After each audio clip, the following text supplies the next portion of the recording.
karena perkembangan teknologi itu kan cepat sekali.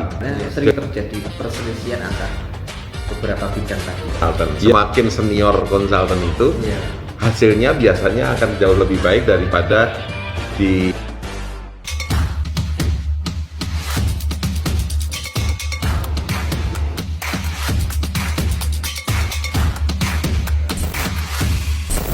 Selamat pagi rekan-rekan, selamat siang, selamat malam. Kembali lagi kepada channel kita SDS Bercerita. Kembali kita akan membahas mengulik apa yang telah kita singgung pada vlog sebelumnya terkait dengan proses desain dan proses bagaimana dokumen itu siap untuk dilelang atau didaftarkan.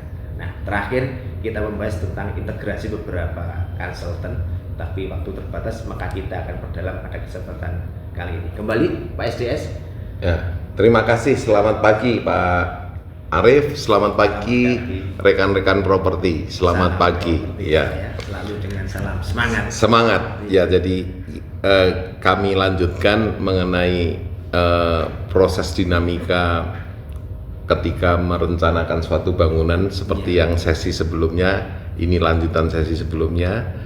Jadi setelah master plan sudah disetujui, kemudian interaksi antara semua konsultan yang diperlukan ya, terutama untuk struktur, mechanical, electrical, dan fasad itu mulai terjadi. Jadi dengan gambar pertama atau konsep drawing ya, konsep yang dibuat oleh konsultan arsitek, kemudian dibagikan kepada konsultan yang lain untuk dipelajari, untuk dibuat suatu perencanaan masing-masing sesuai dengan disiplin ilmu masing-masing. Kemudian nanti misalnya diberi waktu 1 bulan untuk melakukan perencanaan itu dan sekaligus perhitungannya, karena masing-masing disiplin itu punya punya cara perhitungan dan cara analisa sendiri. Nah, kemudian nanti setelah 1 bulan dilakukan presentasi bersama di depan klien atau user atau owner. Dari situ satu-satu dibahas secara rinci mengenai fungsi, layout, dan ukuran luas ruangan yang digagas atau didesain oleh konsultan arsitek. Nah, kemudian dari situ nanti ada konsep desain awal dari MEP mengenai dari gambar yang sudah didesain oleh arsitek, kira-kira kebutuhan dari utilitiesnya itu seperti apa, listriknya kira-kira perlu berapa kVA, AC-nya perlu berapa ton, terus ton refrigerant atau ukuran chillernya, cooling load-nya perlu berapa BTU per hour, terus plumbingnya, sistem air bersihnya perlu berapa meter kubik per hari, sistem pembuangan air limbah, tapi masih berupa konsep.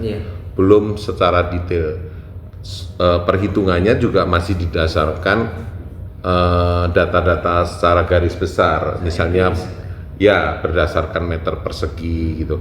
Struktur juga begitu, sudah mulai menghitung kira-kira balokannya itu dengan gedung dan gambar yang dibuat oleh konsultan, misalnya kolomnya ukurannya harus kira-kira 80 kali 80 dan selanjutnya.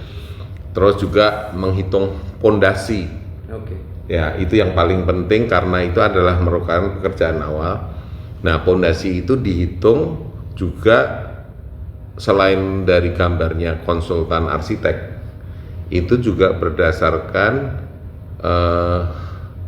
survei tanah, hasil analisa tanah, hasil dari survei tanah, hasil dari konsultan yang kita tunjuk pada awal untuk melakukan investigasi tanah. Ya, investigasi tanah sama infrastruktur yang ada di sekitarnya. Nah, data itu digunakan untuk perhitungan awal oleh konsultan struktur gitu.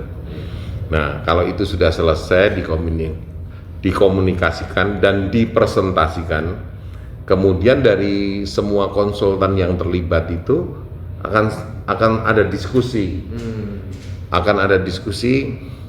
mengenai sebaiknya apa, ini kalau ruangan seperti ini sebaiknya ukurannya mungkin lebih baik 40 kali 50 atau jangan 30 kali 60. Nah, itu diskusi yang cukup panjang dan juga harus disetujui oleh pihak user atau owner. Nah, dan itu diskusi itu akan cukup gayeng, cukup intens gitu. Nah, sampai nanti dari semua yang terlibat itu ada satu komitmen benar-benar dan juga disetujui oleh wakil owner atau owner. Nah, setelah itu sudah fix, kemudian mulai dihitung secara rinci.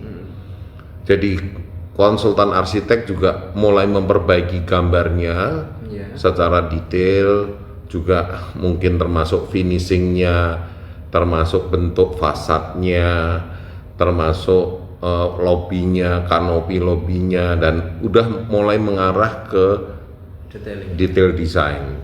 Ya, nah dari situ juga konsultannya struktur menghitung secara detail. Nah, kalau ternyata bahwa bangunan itu sudah fix, terutama mengenai ketinggian, block plan-nya, dan layout yang utama ya. Layout yang utama itu misalnya lobby dan core area, terus mengenai parkirnya mau di lantai basementnya jumlahnya berapa, atau ternyata parkirnya juga di lantai di atasnya. Nah, itu sudah fix. Disitulah konsultan struktur menghitung secara detail. Menurut Bapak dan pengalaman Bapak selama ini, sebenarnya yang paling dominasi itu konsultan apa, Pak? Dan apa yang sebenarnya sering terjadi perselisihan antar beberapa bidang tadi, Pak? Ya, memang sebenarnya semuanya tidak boleh dominan. Harus ini ada kesepakatan. Memang seringkali arsitek merasa lead, bahwa yang penting arsitek, dia merasa sebagai koordinator dari konsultan. Tetapi desain yang baik itu harus kompromi antara semua konsultan sehingga dihasilkan suatu desain perencanaan gedung yang maksimal dan bagus, dan mungkin juga dari segi pembiayaan tidak terlalu mahal, gitu loh. Bisa juga suatu desain bangunan bagus tetapi pelaksanaannya susah, dan kalaupun dilaksanakan biayanya ternyata tinggi. Nah, itu juga sebaiknya dihindari gitu. Nah, juga mechanical electrical consultant itu juga harus mendesain bagaimana utilities atau facilities di dalam gedung itu bisa dipenuhi, bisa dibuat senyaman atau secukupnya, tetapi tanpa biaya yang terlalu besar. Nah, ini memang perlu pengalaman, jam terbang dari masing-masing konsultan. Semakin senior konsultan itu, hasilnya biasanya akan jauh lebih baik daripada di konsultan yang jam terbangnya atau pengalaman belum terlalu banyak. Ya. Terus maksud Bapak dengan kata lain, memang MEP itu tidak monoton ya Pak ya, selalu terjadi perkembangan, sehingga experience dari para pelaku konsultan MEP itu harus up to date ya Pak ya? Iya, karena perkembangan teknologi itu kan cepat sekali. Jadi sebagai konsultan itu juga selalu harus updated, harus ilmunya atau pengetahuannya diperbarui setiap saat. Ya, apalagi sekarang teknologi ya, semuanya digital, apalagi sekarang sudah robotik gitu ya, semuanya serba otomatis, bahkan ada AI ya, yang dulu semuanya serba manual, kemudian elektronik, kemudian sekarang digital, sekarang sudah ada AI, bahkan dengan suara pun instruksi sebuah peralatan itu bisa dilakukan hanya dengan suara ya. Ini kemajuan ya. Iya. Baik, rekan-rekan semuanya, kita sudah banyak berbicara, tapi belum selesai. Akan kita kulik lebih dalam lagi pada sesi selanjutnya. Demikian Pak SDS, kita akhiri dulu acara hari ini. Kita mungkin kembali di vlog berikutnya. Baik, terima kasih Pak Arif, terima kasih teman-teman rekan-rekan properti. Salam properti.